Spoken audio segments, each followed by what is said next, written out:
Does this sound like you? You rock up to game night, you don't have time to learn how to play the game properly, and you don't want to look a complete idiot in front of your friends. So, what do? You watch a YouTube video, but damn, if that YouTube video doesn't get so deep into the game that you just end up being more confused than you were initially. Like, what am I doing here? So, I'm here today to show you how to get through the first few steps of this particular game, which is RedRising. You don't look like a complete schmuck in front of all of your friends. All right, let's start things off with looking at the board. And what do we see here? We see a big stack of cards there. We see a wolf head with some little red gems in it. And we see 4 columns: Jupiter, Mars, Luna, and the Institute. These are called locations in the game terms. There are 4 of them. These are where you'll play your cards. Their names are kind of irrelevant other than just knowing, hey, I play my cards here in one of these 4 locations. Now, when you sit down and you look at the board and you start, you're going to look at each location and you're going to see 2 character cards on each location. Now, the most confusing part of this game isn't actually playing the game. It's the card themselves and what they do and don't do. See, playing through the game is pretty straightforward.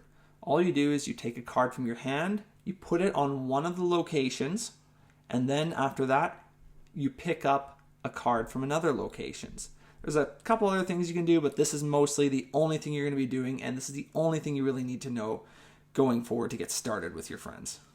As you're just putting a card down and picking a card up, you're usually always going to have the same amount of cards in hand at the start of your turn and at the end of your turn, unless there's a card effect that does otherwise. But basically, that's the name of the game here. However, it's what the cards do which can be super confusing.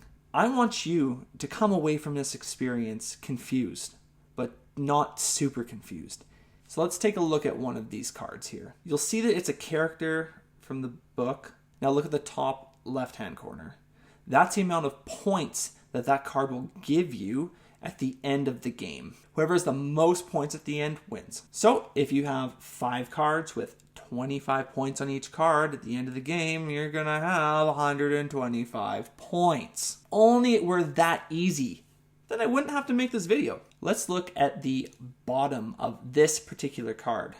This is Cassius. And at the bottom it reads, you get plus 40 points if with Mustang and Darrow, or minus 20 points if with Darrow, but not Mustang. This will make sense to you if you've read the books thematically. What this card is saying is, if it's in your hand at the end of the game, and you don't have another card named Darrow or Mustang, then you'll score 25 points. However, there are conditions to that. If you have Mustang and Darrow in your hand, you'll score an extra 40 points. Well, that's a huge card then.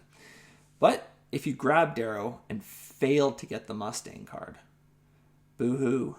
Cassius is worth 5 measly little points. The primary objective of the game is to get cards with synergies into your hand by the last round. Remember how I mentioned at the start we're picking up and putting cards down?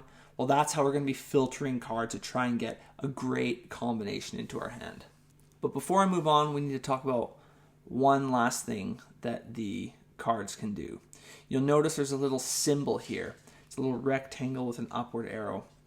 So this is an effect that happens when you play a card directly from your hand. The game calls this deploying the card. I'm going to deploy you the Mars to mine helium after the video's done. Once the card is deployed to one of the 4 locations, you just follow what the card text says. For instance, Cassius says, gain the card directly under this one. Banish Cassius unless that card is gold. So you'll notice each card or character card in RedRising has a different color associated with it. So when I play Cassius here, I'll gain a gold card and Cassius stays here. But when I play Cassius over here, I'll gain this gray character card. Cassius gets banished or removed from the game. We show that by making a pile on the side of the table with all the banished characters. All that being said, if you really don't want to overthink and be confused during your game, I recommend just grabbing cards that have high values at the top left, and then living with the consequences of your actions. At this point, you kind of know what the cards do. You shouldn't be super confused, but you might be a little confused still. So let's look at the game board. All right, so these are kind of the rest of the basics here. There are 3 other minor resources you need to manage. The first, and arguably the easiest, is moving this like little ship on your fleet track. The more you move it up, the more points you get. Easy as that. The second is the Institute, which is this little green rectangle at the top right-hand side of the board. You put cubes in it. The more cubes you put in it, the more points you get.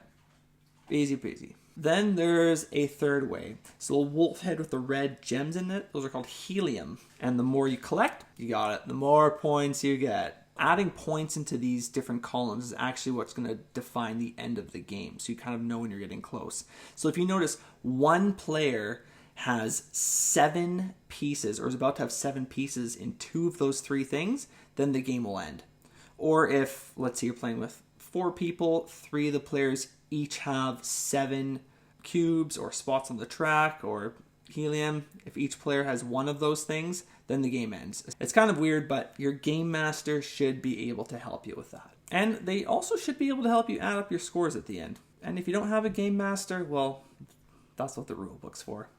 I believe in you. Now that you know that you can add resources, gain resources, move the ship on the track, how do you actually do these things? Well, you do them by playing the cards down. You play a card down, and it'll usually have a deploy action that maybe lets you get that resource or something like that, or move on the ship track. Another way you'll gain or add to these resources is when you remove a card from the board. So you're always going to put a card from your hand down, and then when you pick a card up from another location, depending on the location, that's where you're going to get the points from. So if I put a card down on Mars and I pick a card up from Jupiter, I'm going to move my ship 1 space on the Jupiter fleet track. If I put a card down on the Institute and then I pick one up from Mars, when I pick up that card from Mars, I'm going to gain a helium. Same thing with the Institute. If I play a card on Jupiter, I pick a card up from the Institute, I'm going to put a cube onto the Institute. One more thing, if you pick up a card from Luna, you're going to have a little ID card or like a little faction card sitting in front of you on the table. So when you pick up a card from Luna, you simply just read the faction card that's sitting in front of you, and you get to do whatever the faction card says. So that one is also pretty straightforward. All right, if you've made it this far, then you're ready to play RedRising, the board game. Hopefully you won't make a complete fool of yourself, but the fun in board games is making a little bit of a fool out of yourself. So go out there, try some neat things, and see what you can do. I hope that was illuminating, and as always, namaste, ya nasty. Peace!